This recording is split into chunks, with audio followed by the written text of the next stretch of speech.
Hi అండి, నమస్తే. నేను మీ జయశ్రీ. ఈరోజు గోరుమిటీల తయారీ విధానం చూద్దామండి. చాలా సింపుల్గా ఉంటుంది, ఎక్కువ టైం పట్టదు. ఇంట్రెస్ట్ లేని వాళ్ళు ఇక్కడే స్కిప్ చేసేయండి. నచ్చితే లైక్ చేయండి. నేను ఇక్కడ 2 గ్లాసులు మైదా పిండి తీసుకుంటున్నాను. ఇలా తీసుకున్న తర్వాత చిటికెడు సాల్ట్ వేసుకోవాలి. ఒక అర గ్లాస్ వరకు గోధుమ రవ్వని వేయించుకోవాలి. ఇది ఒక 2 నిమిషాలు వేయించుకుంటే సరిపోతుంది. మరి ఎక్కువగా వేగాల్సిన అవసరం లేదు. ఇలా వేగిన తర్వాత ఇది ఈ పిండిలో వేసేసుకుందాం.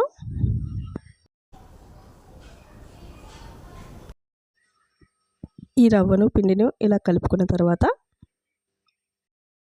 నేను ఇక్కడ కొంచెం నెయ్యి తీసుకున్నాను. నెయ్యి తప్పనిసరిగా కొంచెం వేసుకుంటేనే రుచి బాగుంటుంది. పూర్తిగా ఆయిల్ మాత్రమే వేయొద్దు. ఇప్పుడు గోధుమ రవ్వ ఎంత అయితే తీసుకున్నానో అంత ఆయిల్ వేడి చేసుకుంటున్నాను. ఇది ఒక 2 నిమిషాలు వేడి చేసుకుంటే సరిపోతుంది. ఇలా నెయ్యి కలుపుకున్న తర్వాత ఇప్పుడు మరిగిన ఆయిల్ వేసుకుందాం. పిండిలో ఆయిల్ వేస్తూ ఉంటే పొంగులు వస్తుంది కదా, ఈ విధంగా వేడి చేసుకోవాలి. ఆయిల్ వేసినా నెయ్యి వేసినా ఇలా ఉండయ్యేటట్లుగా వచ్చే వరకు కలుపుకోవాల్సి ఉంటుంది. ఇప్పుడు తగినంత వాటర్ వేసుకొని ముద్దగా కలిపేసుకోవాలి.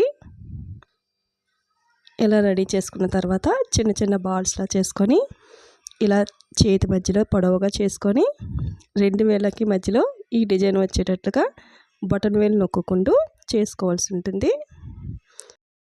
ఒక 2-3 సార్లు చేసి చూస్తే వచ్చేస్తాయి.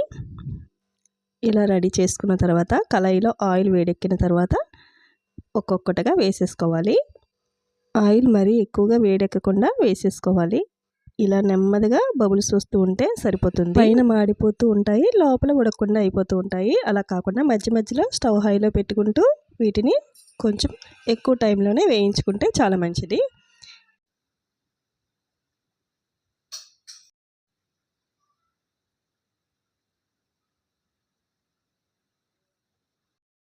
గోల్డెన్ కలర్ వచ్చే వరకు అన్నీ వేయించేసుకున్న తర్వాత పాకం రెడీ చేసుకుందాం. 2 గ్లాసులు మైదా పిండి తీసుకున్నాం కదా, ఇప్పుడు గ్లాసున్నర షుగర్ వేసుకుంటున్నాను. అర గ్లాస్ వాటర్ వేస్తున్నాను. యాలకుల పొడి వేస్తున్నాను. ఇది ఎక్కువసేపు మరగాల్సిన అవసరం లేదు. ఇలా నురుగులు వస్తూ ఉంటాయి కదా, ఇది తీగపాకం స్టార్ట్ అయ్యేటప్పటికి కొంచెం చేతికి అంటుకున్నట్లుగా ఉంటుంది కదా, ఇలా ఉన్నప్పుడు స్టవ్ ఆఫ్ చేసేసుకోవాలి. ఇక్కడ పంచదార గట్టిపడిపోకుండా ఉండడం కోసం ఒక 2 చుక్కలు నిమ్మరసం కలుపుకోండి. అంత త్వరగా గట్టిపడకుండా ఉంటుంది. ఇలా అయిన తర్వాత మనం వేయించిన గవ్వల్ని వేసేసుకొని పంచదార కొంచెం పట్టించి తీసేస్తూ ఉండాలి. అప్పుడు లైట్గా షుగర్ ఉంటుంది, మరి ఎక్కువ అవ్వకుండా ఉంటుంది.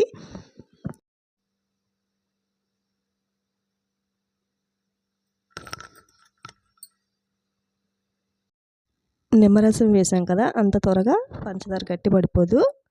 ఇలా కొంచెం పంచదారను పట్టించి అప్పుడు తీసి పళ్ళెంలో వేసేసుకుంటున్నాను.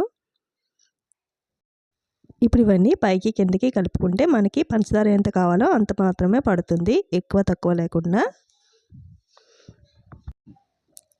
ఇక్కడ చల్లారిన తర్వాత చూపిస్తున్నాను. చూసారు కదా, ఎక్కడ షుగర్ ఎక్కువగా లేదు, లైట్గానే ఉంది. చాలా బాగా వచ్చాయి.